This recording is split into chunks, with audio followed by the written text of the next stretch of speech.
그때 시완월 곧 3월 23일에 왕의 서기관이 소집되고 모르드게가 시키는 대로 조서를 써서 인도로부터 구스까지의 127지방 유다인과 대신과 지방관과 관원에게 전할세. 각 지방의 문자와 각 민족의 언어와 유다인의 문자와 언어로 쓰되 아하수에로 왕의 명의로 쓰고 왕의 반지로 인을 치고 그 조서를 역졸들에게 붙여 전하게 하니 그들은 왕궁에서 길러서 왕의 일에 쓰는 준말을 타는 자들이라. 조서에는 왕이 여러 고을에 있는 유다인에게 허락하여 그들이 함께 모여 스스로 생명을 보호하여 각 지방의 백성 중 세력을 가지고 그들을 치려하는 자들과 그들의 처자를 죽이고 도륙하고 진멸하고 그 재산을 탈취하게 하되 아하수에로 왕의 각 지방에서 아달월 곧 12월 13일 하루 동안에 하게 하였고 이 조서 초본을 각 지방에 전하고 각 민족에게 반포하고 유다인들에게 준비하였다가 그날의 대적에게 원수를 갚게 한지라. 왕의 어명이 매우 급함에 역졸이 왕의 일에 쓰는 준말을 타고 빨리 나가고 그 조서가 도성 수산에도 반포되니라. 모르드게가 푸르고 흰 조복을 입고 큰 금관을 쓰고 자색 가는 대겉옷을 입고 왕 앞에서 나오니 수산성이 즐거이 부르며 기뻐하고 유다인에게는 영광과 즐거움과 기쁨과 존귀함이 있는지라. 왕의 어명이 이르는 각 지방 각 읍에서 유다인들이 즐기고 기뻐하여 잔치를 베풀고 그날을 명절로 삼으니 본토 백성이 유다인을 두려워하여 유다인 되는 자가 많더라.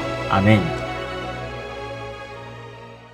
내용 요약 질문입니다. 첫 번째 질문인데요. 새롭게 쓰여진 조서에 기록된 내용은 무엇인가요? 11절에 그 내용이 나옵니다. 유다인들을 진멸해도 된다고 하는 첫 번째 조서를 철회하고 두 번째 조서를 새롭게 쓰죠. 왕의 도장을 찍은 조서로 밖에는 철회할 수가 없고 새롭게 바꿀 수가 없습니다. 취소할 수가 없는 거예요. 근데 왕의 도장을 찍어서 어떤 조서를 새로 내리냐면 바로 11절에 두 가지입니다. 유다인을 보호하라는 것 한 가지와 또 하나는 유다인들이 그동안 자신들을 진멸하려고 했던 사람들을 공격하고 진멸할 수 있도록 하는 거예요. 왜 이렇게 복수할 수 있도록 했냐면 그냥 다 끝나고 안전하게 됐으면 넘어가면 될 텐데 라고 생각할 수도 있겠지만 당시에는 여전히 유다인들을 공격하고 죽이려고 하는 사람들이 여전히 존재했고 그런 행위를 하는 자들을 반격할 수 있는 그런 행위를 하는 자들에게 반격할 수 있는 그런 법을 만든 거예요. 그리고 그것은 하루 동안 하도록 만들었습니다. 그리고 이것이 나중에 명절이 되죠. 두 번째 질문입니다. 왕의 어명이 각 지방과 읍에 전달되자 무슨 일이 일어나나요?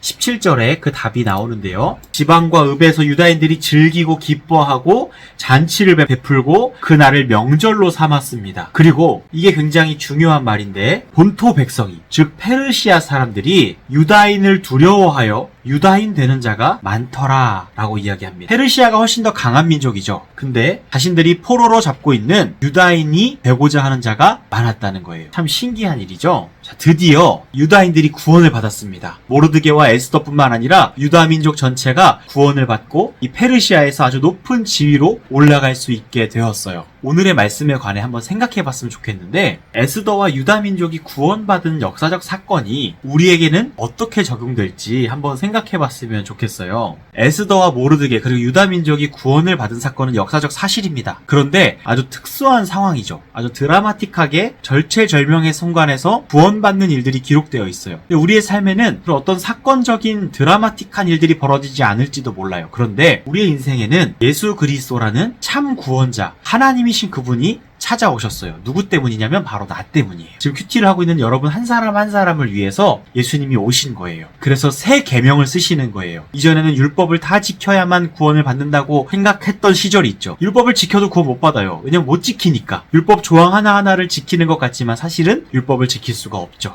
살인하지 말라고 했지만 누군가를 미워한 자마다 살인했다고 말씀하시는 예수님의 엄격한 율법 기준을 적용한다면 그 누구도 율법을 다 지켜낼 수 있는 사람은 없어요. 그래서 모두가 죄인이고 구원받는 사람은 하나도 없는 거예요. 그런 우리를 위해서 예수님께서 오셔서 새 계명을 쓰시는데 그 새 계명은 무엇이냐? 하나님을 사랑할 수 있도록 우리를 새롭게 하시는 하나님의 은혜의 계명이고 그것은 뭐냐면 성령을 따라 사는 것 그리고 예수 그리스도를 믿는 자들에게는 영원한 생명을 주시는 하나님의 은혜의 법이에요. 그 법이 우리에게 새롭게 쓰여졌고 그 법이 우리에게 적용되기 시작했어요. 우리가 예수 그리스도 안에 있다는 그 사실을 자랑하고 즐거워할 수 있게 되었다는 것입니다. 한 가지 더 생각해 보길 원하는데 유다인이 되는 자가 많더라 라고 하는 17절에 나오는 이 문구를 보고 어떤 생각이 드는지를 한번 생각해 봤으면 좋겠어요. 이것도 여러 가지 생각을 할 수 있겠지만 제 생각을 말씀드리면 하나님을 두려워하는 것과 관련이 돼 있는 말씀이라고 생각해요. 사람들이 유다인을 두려워하여서 유다인이 되고 싶어 했는데 강한 민족이 보다 약한 민족을 포로로 잡고 있을 때는 그 어떤 사람도 이 포로로 잡고 있는 그 민족이 되고 싶어 하지는 않죠. 근데 이 민족이 하는 일마다 잘 되고 강하고 말도 안 될 만큼 일이 잘 풀린다면 이 민족이 되고 싶을 겁니다. 이 유다 민족이 그만큼 두려운 민족이었어요. 왜냐하면 이건 어떤 존재가 있다.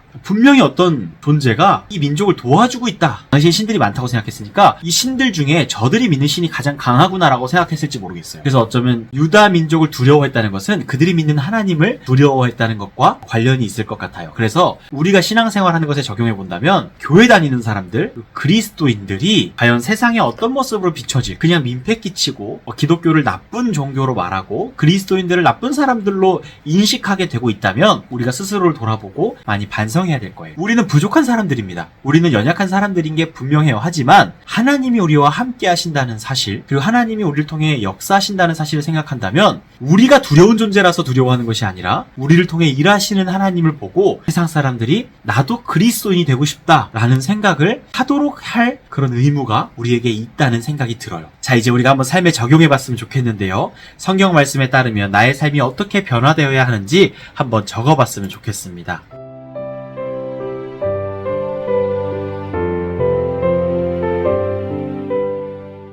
자, 오늘도 함께 큐티를 했는데요. 말씀을 붙잡고 살아야 승리합니다. 나의 지혜와 생각을 내려놓고 하나님의 말씀을 붙잡고 오늘 하루도 승리하는 큐티하는 청소년 여러분 되시기를 바랍니다. 화이팅!